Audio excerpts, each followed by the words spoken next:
Ito na mga boss, Casimero versus Jonas Sultan. Yan ang ating pag-uusapan. There will be Sultan Casimero 2. We'll make sure na hindi babamasin yung fight ni Casimero para at least tulong din sa boxers.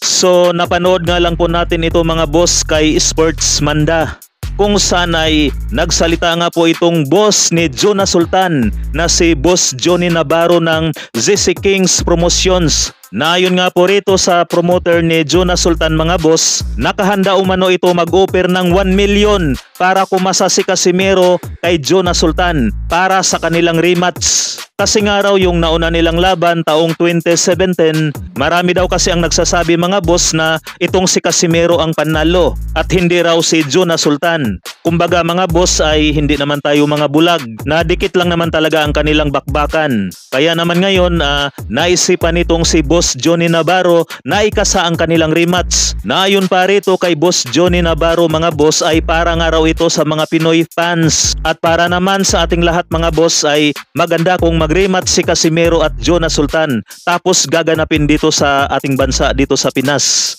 Kaso lang mga boss, alam naman nating lahat na may manager itong si Casimero na nasa bansang Amerika.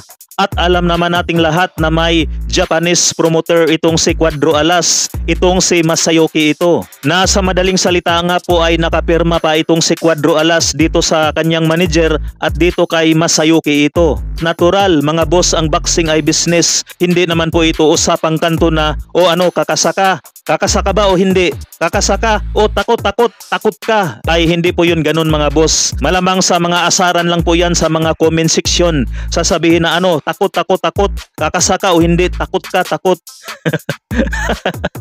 Sa ngayon ay hindi pa nga po natin alam kung ito ba ay nakarating na kay Casimero o sa kanyang promoter na si Masayoki ito. Sa ngayon ay hindi pa nga po natin alam kung ano ang plano ng Japanese promoter kay Casimero. Dahil nasa rang number 3 nga po ito sa WBO mga boss. So di natin alam kung ano ang pinaplano nitong Japanese na si Masayoki ito. Sa ngayon ay di pa natin alam kung mapapayag itong si Masayoki ito. Yan po ang una mga boss. Pangalawa mga boss, kung mapapayag nila si Masayoki ito sa halagang 1 million. Payag ba ang manager ni Casimero sa halagang 1 million?